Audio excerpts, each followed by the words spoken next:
வணக்கம், இது உங்கள் மோகன் எலக்ட்ரானிக்ஸ். இன்றைக்கி நம்ம பார்க்க போகிறது sansui ஸ்லிம் கிட்டு.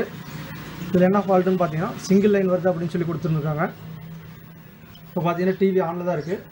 பிக்சர் பார்த்தீங்கன்னா நம்மளுக்கு சிங்கிள் லைன் வந்துட்டுருக்கு. இந்த டிவி பார்த்தீங்கன்னா ஒரு 15-20 நாளைக்கு முன்னாடி இன்னொரு மெக்கானிக்கிட்ட கொடுத்து ரெடி பண்ணியிருக்காங்க. எனக்கு மறுபடியும் சேம் ப்ராப்ளம் வந்துடுச்சு அப்படின்னு சொல்லி என்கிட்ட கொண்டாந்துருக்காங்க.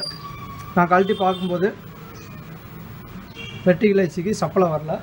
வாங்க முதல்ல இது சப்ளை வெர்டிகல் ஐசிக்கு volt, positive volt, negative volt check பண்ணிக்கலாம். அவங்க பார்த்தீங்கன்னா வெர்டிகல் ஐசி அதே மாதிரி பாசிட்டிவ் வோல்ட்டு எல்ஓடிலேருந்து வர பாசிட்டிவ் வோல்ட்டு, நெகட்டிவ் வோல்ட்டு 2 டயோடும் எரிஞ்சு போயிருக்க மாட்டிருக்கு. அதை சேஞ்ச் பண்ணியிருக்காங்க. இப்போ நம்ம கரெக்டாக வோல்ட்டு கரெக்டாக வருதுன்னு செக் பண்ணிக்கலாம். இப்போ பார்த்தீங்கன்னா நெகட்டிவ் வோல்ட்டு கரெக்டாக இருக்குது. அடுத்து பார்த்தீங்கன்னா பாசிட்டிவ் வோல்ட்டு இதில் சுத்தமாக வரல. இந்த பாசிட்டிவ் வோல்ட், நெகட்டிவ் வோல்ட் 2 போனால் தான் நம்மளுக்கு வெர்டிகல் ஏசி வேலை செய்யும். இதில் அவங்க மெக்கானிக்கு நான் ஏற்கனவே இது சிங்கிள் லைனுக்கு ஒரு கம்ப்ளைண்ட்டுக்கு வீடியோ போட்டிருப்பேன். அந்த வீடியோவில் நான் தெளிவாக சொல்லியிருப்பேன். ஸ்பேர்ஸ் சப்போஸ் எரிஞ்சிருச்சுன்னா vertical IC positive volt, negative volt 2 diode அதே மாதிரி 2 ரெசிஸ்டன்ஸு எல்லாம் கம்ப்ளீட்டாக செட்டாக சேஞ்ச் பண்ணிவிட்டு அப்புறம் ஐசி போடுங்க. அப்போ தான் உங்களுக்கு ரிட்டர்ன் ஃபால்ட் வராதுன்னு சொல்லியிருந்தேன். ஆனால் பார்த்தீங்கன்னா இவர் போன ரெசிஸ்டன்ஸ் மட்டும் சேஞ்ச் பண்ணியிருக்காங்க. பக்கத்தில் இருக்கிறது பழைய போர்ட்லேயே வந்த ரெசிஸ்டன்ஸ் தான், அதை சேஞ்ச் பண்ணல. இந்த போன ரெசிஸ்டன்ஸ் மட்டும் 1 ounce போட்டிருக்காங்க. இப்போ பார்த்தீங்கன்னா இப்போ பழைய ரெசிஸ்டன்ஸு ஓப்பன் ஆயிடுச்சு. இவர் சப்போஸ் இந்த 2 ரெசிஸ்டன்ஸுமே புதுசாக போட்டிருந்தாருன்னா அவருக்கு இந்த ரிட்டர்ன் ஃபால்ட் வந்திருக்காது. அது மூலம் பார்த்தீங்கன்னா இந்த வெர்டிகல் கெப்பாசிட்டி சேஞ்ச் பண்ணல. இது பார்க்க நல்லா தான் இருக்கும், இருந்தாலும் சேஞ்ச் பண்ணிக்கிட்டால் உங்களுக்கு வெர்டிகல் ஐசி சப்ளை கரெக்டாக லோட் ஆகும், ரிட்டர்ன் ஃபால்ட் வராது. இப்போ பார்த்தீங்கன்னா இது புதுசாக போட்ட ரெசிஸ்டன்ஸு அது நல்லா தான் இருக்குது. பக்கத்தில் இருக்கிறது பார்த்தீங்கன்னா பழைய ரெசிஸ்டன்ஸு அது போயிடுச்சு. அதனால தான் நம்மளுக்கு பாசிட்டிவ் வோல்ட் வரல. இந்த டயோடு பார்த்தீங்கன்னா RGP 15 போட்டிருக்காரு. RGP 15 தேவையில்லை, RGP 10 போட்டிங்கனாவே போதும். RGP 15 ஆம்பியர் அதிகம், அது பவர் சப்ளையில் யூஸ் பண்ணுறது. நம்ம இந்த இடத்துல RGP 10 யூஸ் பண்ணாவே நம்மளுக்கு சப்ளை கரெக்டாக லோட் ஆகும், ஆம்பியர் கரெக்டாக இருக்கும். அதே மாதிரி வெர்டிகல் ஐசியை மாற்றினா பக்கத்தில் வர கெப்பாசிட்டி சேஞ்ச் பண்ணுங்கள் அப்படின்னு சொல்லியிருந்தேன். இதில் பார்த்தீங்கன்னா இந்த 150 கெப்பாசிட்டி மாற்றலை, அது அப்படியே தான் இருக்குது. அடுத்து பார்த்தீங்கன்னா பின்னாடி ஒரு 150 வரும், அந்த கெப்பாசிட்டியும் அப்படியே தான் இருக்குது. எப்போவுமே வெர்டிகல் செக்ஷன் ஃபால்ட் அப்படின்னு சொல்லி வந்ததுனாவே இந்த இடத்துல வர positive volt, negative volt capacity 2, அப்புறம் 2 ரெசிஸ்டன்ஸு, அப்புறம் 2 டயோடு, அப்புறம் வெர்டிகல் ஐசி பக்கத்தில் வர ஒரு 150 கெப்பாசிட்டி. ஒவ்வொரு மாடலில் பார்த்தீங்கன்னா 2 போட்டிருப்பாங்க, ஸ்லிம்மில் 2 போட்டிருப்பாங்க. அந்த 150 2 கெப்பாசிட்டி இவ்வளோ தான் நம்மளுக்கு சேஞ்ச் பண்ண வேண்டியது. இதை கம்ப்ளீட்டாக சேஞ்ச் பண்ணிங்கன்னா நான் கன்ஃபார்மாக சொல்கிறேன், குறைஞ்சது 1 இயருக்காவது இந்த வெர்டிகல் ப்ராப்ளம் கண்டிப்பாக வராது.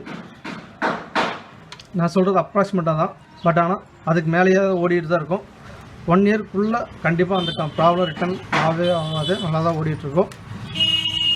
வாங்க இப்போ போன அந்த ரெசிஸ்டன்ஸை சேஞ்ச் பண்ணிவிட்டு அப்புறம் கெப்பாசிட்டி சேஞ்ச் பண்ணிவிட்டு ஆன் பண்ணி பார்க்கலாம்.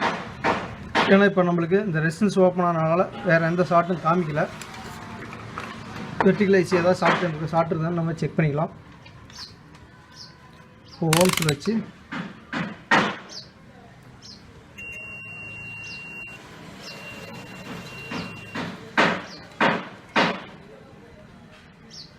வெர்டிகல் ஐசி எதுவும் பாசிட்டிவ் வோல்ட் ஷார்ட் காமிக்கல, நெகட்டிவ் வோல்ட் நம்மளுக்கு ஆல்ரெடி லோட் ஆகிட்டு தான் இருக்குது. அதேமாதிரி டயோடு நல்லா தான் இருக்குது. ஆனால் இங்கே பார்த்தீங்கன்னா இந்த வர ரெசிஸ்டன்ஸு ஓப்பன் ஆகிடுச்சு. இது பார்த்தீங்கன்னா மாற்றிருக்காங்க, அந்த ரெசிஸ்டன்ஸு நல்லா தான் இருக்குது.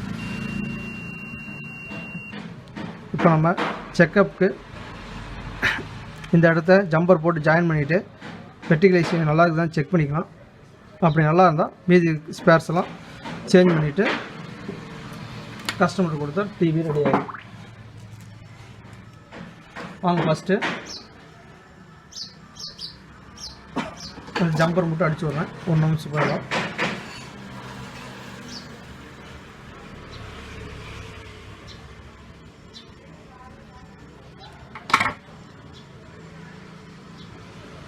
ரெசிஸ்டன்ஸாகவே வாங்கி போடுங்க. 1 ohms ரெசிஸ்டன்ஸ் யூஸ் பண்ணிக்கலாம். அந்த இடத்துல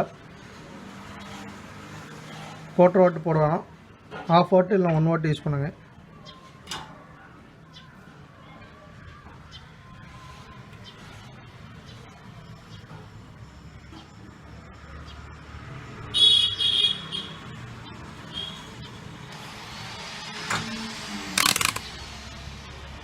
இப்போ டிவி ஆன் பண்ணி சப்ளை கரெக்டாக தான் செக் பண்ணிக்கலாம்.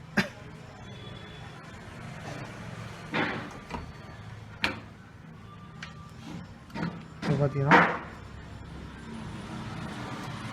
பவர் ரிலீஸ் ஆகிடுச்சு.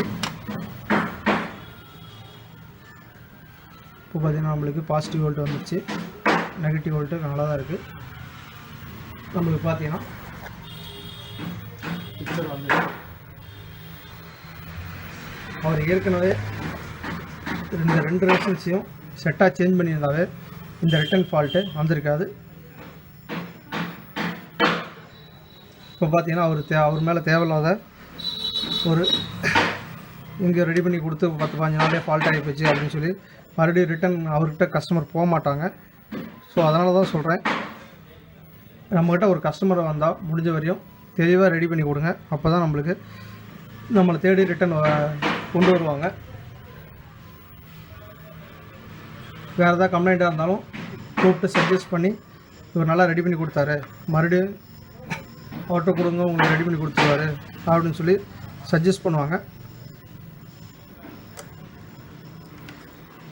ஸோ இந்த வீடியோ உங்களுக்கு பிடிச்சிருக்கோம், நீங்கள் மறக்காம நம்ம சேனல் சப்ஸ்கிரைப் பண்ணிட்டு பெல் பட்டன் கிளிக் பண்ணி வச்சுக்கோங்க. அப்போ தான் நான் போகிற வீடியோ உங்களுக்கு ஒன்று கிடைக்கும். நான் பார்த்தீங்கன்னா இப்போ இந்த ஜம்பர் மட்டும் போட்டு அப்படியே கொடுக்க போகிறதில்ல, அதுக்குண்டான கெப்பாசிட்டி எல்லாம் செட்டாக சேஞ்ச் பண்ணி தான் நான் டெலிவரி பண்ண போகிறேன். நன்றி, வணக்கம்.